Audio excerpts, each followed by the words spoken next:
Hey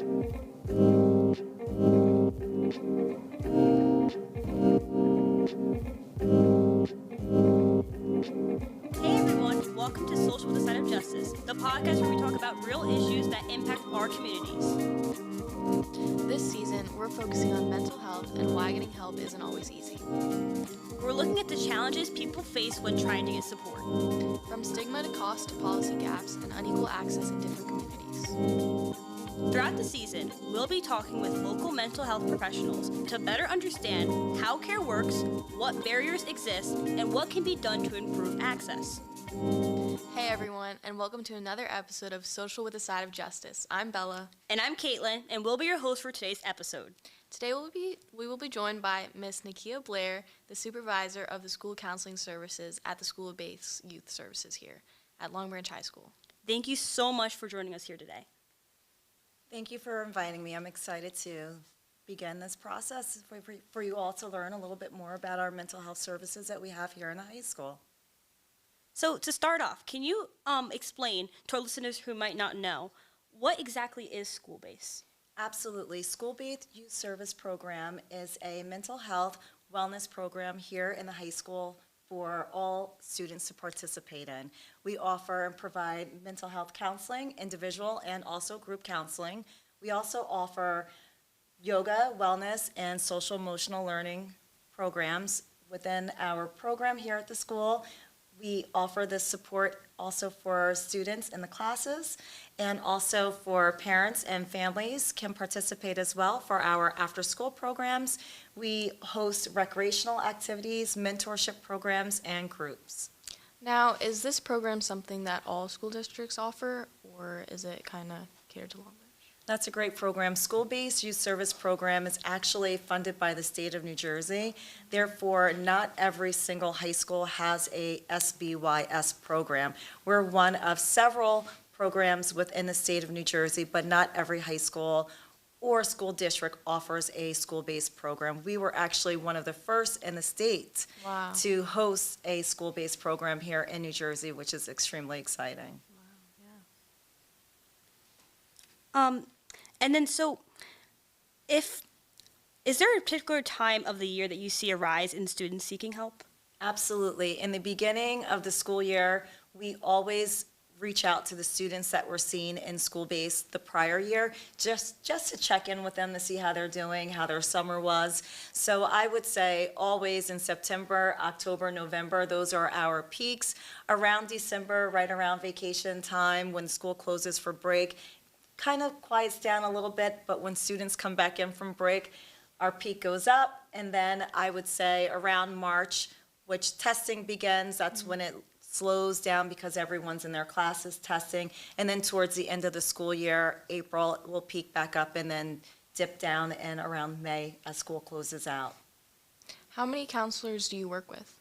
We have, within our school-based program at the high school, we have one main full-time clinician who is bilingual Spanish. We also have another clinician who is bilingual Portuguese. We have one counselor who is our youth development specialist, and then we have our wellness coach and our SEL coach, our social Wow. emotional learning coach. At the middle school, we also have a clinician who is trilingual for Spanish and Portuguese, and we also have a SAC over at the middle school and high school as well. A SAC Wow. is a substance abuse counselor, substance assistance counselor.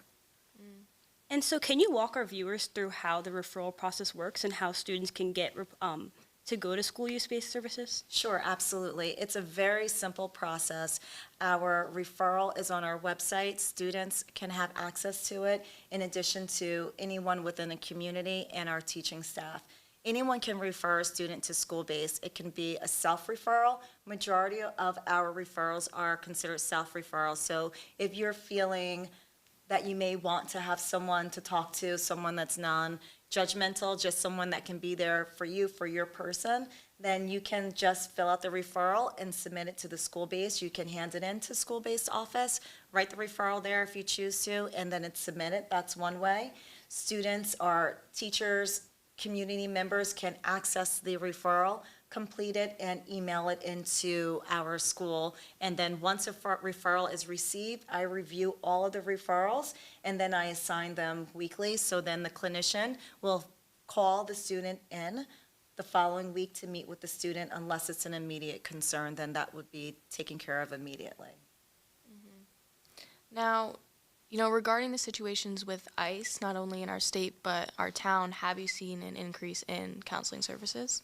We have seen an increase within the students that we are working with, and it presents and manifests in many different ways, mostly through depression, some anxiety, the unknown of what's going to happen. So those are the concerns that we have seen at the high school and middle school, and definitely on the elementary level as well. My position extends out to the elementary and preschools. And the elementary levels, we see that manifestation in different ways as well. Yeah. So additionally, based on to bounce off of that point, social media has also taken a rise on like in the staples of like many like students' lives. So what impact do you see on that on mental health? Sure. Social media has definitely played a huge role in our students and what students are posting, the constant scrolling, TikToks. We see at different points of the day, students bringing in maybe something that they may have seen or scrolled through and seen out of concern for another student. So they may bring in information that may have been posted by another student.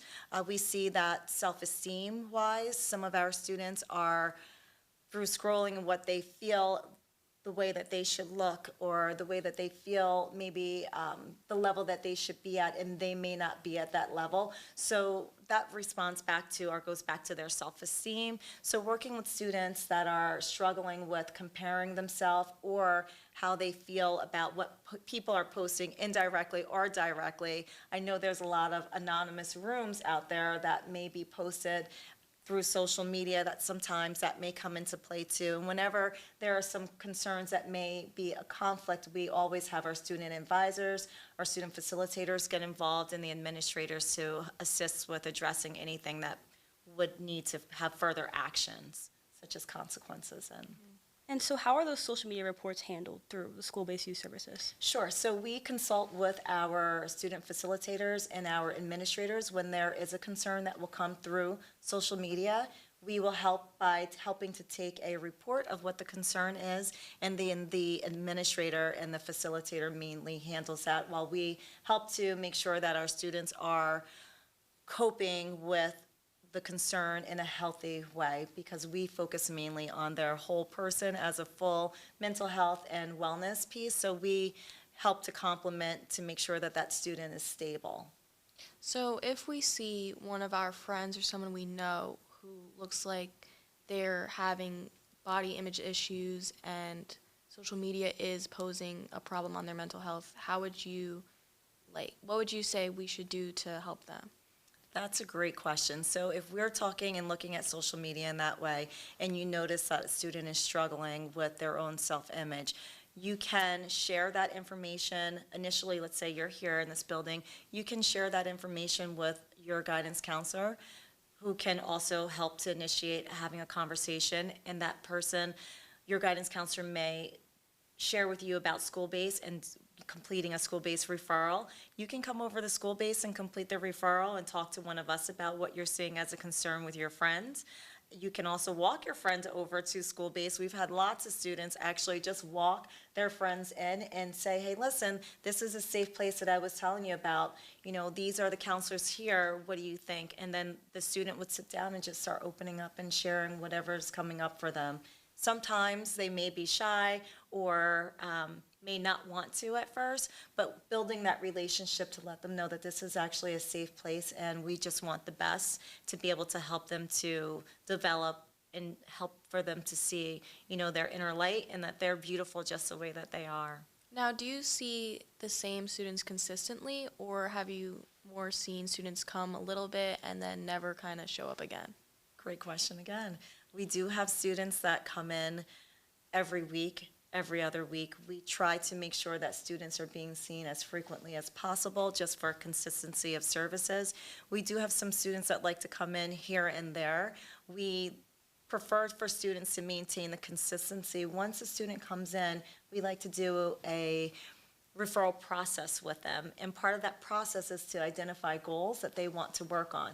So if, let's say, regarding a friend who may have some insecurities and maybe looking at social media has impacted how they feel about themselves. So then typically the referral reason, the referring concern is going to drive the goal, what that student would want to work on to help them to overcome and to address why they're thinking about maybe the way that they look, that might not, in comparing themselves. So working on those goals, it's good to have that consistency. If it's not weekly, then every other week to try and really focus and impact the changes that they want to make and to be able to really give them the tools to better themselves. So what would you say are common signs you see among youth and to get people to, initiate a referral? Sure. So a lot of our referrals are poor self-esteem, anxiety, depression. I believe those are our higher concern areas that students present with. So those students that are coming in, we work with them and help them. And going back to your question as well, as far as how many times or how frequently are we working with students, is it one, let's say, and then maybe they don't come back? They usually always come back. I feel the environment that we provide for students is just really safe and they feel very comfortable.